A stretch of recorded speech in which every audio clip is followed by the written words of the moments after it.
I wake to a sound I don't get in the mountains. The sea, somewhere below the ridge, breathing in and out. It was doing that all night. It'll do it long after I'm gone.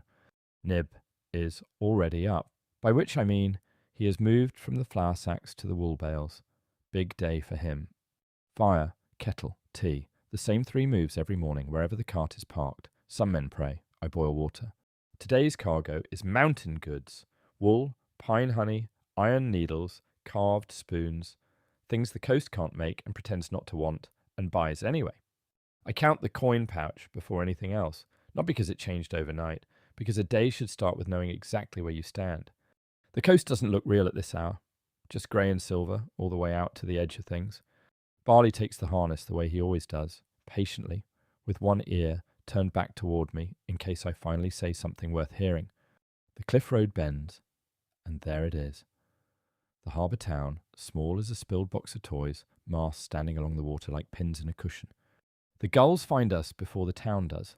They ride the wind above the cart, assessing whether I'm the kind of merchant who drops things. I am not. The switchbacks want respect. I walk beside the cart and lean on the brake, and Barley pretends he didn't need the help.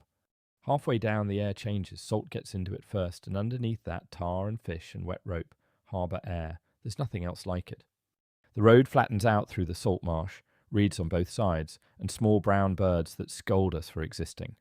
Fair enough. First cottages, nets drying on every fence like laundry, if laundry smelled worse and had caught more things. The town gate takes us in, and the cobbles change the cart's whole voice. Rattle and ring instead of creak and thud. City manners. Then the quay opens up in front of us. Masts, crates, rope, shouting, more shouting. The mountains never shout. I forget that every single time. The fish market announces itself a full street early. Nib lifts his head, deeply interested. He is not getting any fish. He knows this. He remains interested. My usual spot is by the third bollard, in front of the chandlery. Nobody owns it. Everybody knows it's mine. That's how most things work here. Unloading goes smoothly, apart from the part where Nib is sitting on the wool and has declined to be part of the solution. Wool stacked, honey in a row, needles in their little rolls. A stall is just an argument for stopping. I like to make mine tidy. First trade of the day. A fishwife with forearms like dock rope takes 2 needle rolls and pays in salted herring. We are both quietly certain we won. Then the slow stretch. I drink my tea and watch a ship come in with her sails half down, easing along the way big things do when they're being careful. Across the quay, somebody unloads crates of oranges, and for a little while the whole harbour smells like somewhere warmer. A small weight lands on the stall post. Oscar, satchel around his neck, wearing the expression of somebody very important, doing me a considerable favour. The note inside is from Sela, 4 words and a smudge of tar. North Quay, come now. From Sela, that counts as a whole letter. The chandler's boy watches my stall for a copper.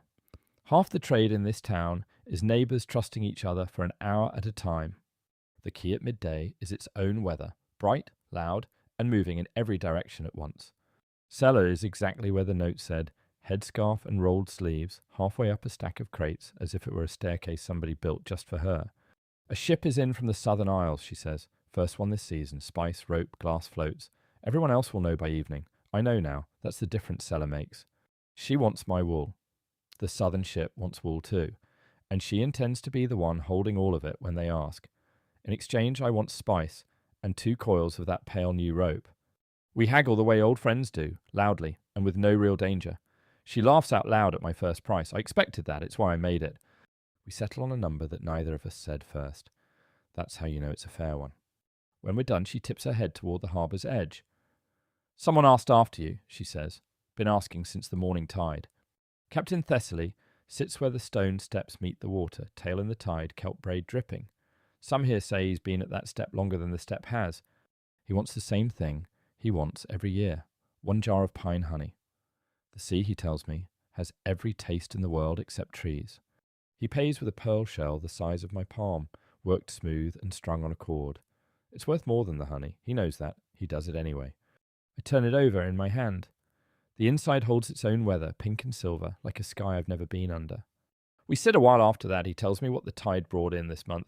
I tell him what the mountain passes look like. Neither of us is in a hurry, and neither of us pretends to be. Then the tide turns, and he feels it long before I could see it, time, he says, and slips off the step like the water had been waiting for him. Back at the stall, the light has gone amber, and the afternoon crowd wants small things. A spoon, a jar, a story about the mountains thrown in free. By the time the last wool is gone and the spice is stowed, the quay is folding itself up for the evening. Everything in this town obeys the tide, one way or another. The chandler's boy gets his copper, plus one more for letting nobody sit on my stall. He negotiated that second coin this morning. Sharp lad, he'll do well here. Nib takes up his position on the new rope coils. He tests goods by sleeping on them. The rope passes. The cart rolls back out through the gate at dusk, heavier and lighter at the same time. In my trade, that's the shape of a good day. The marsh has gone quiet. Even the gulls give up on us once the food is packed away. Loyal creatures. The cliff road climbs us up out of the noise. When I look back, the town is lighting its lamps, one window at a time, as if it's counting itself to sleep. The same ridge, the same camp spot, the ashes of my own morning fire waiting in the ring. It isn't home. It knows me anyway. Supper is bread and the fishwife's herring, eaten by a fire that smells faintly of the spice sacks behind me. The day gets tangled together by this hour. The good ones always do. Barley grazes loose on the ridge grass, with the sea sound underneath everything. He carries himself like a horse who has earned it. He has.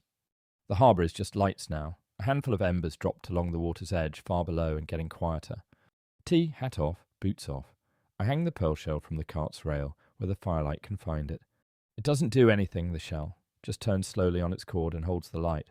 Some cargo isn't for selling. The sea breathes in and out below the ridge, the way it did this morning, the way it will tomorrow. Somewhere down there the tide is already making plans. So am I. Slowly.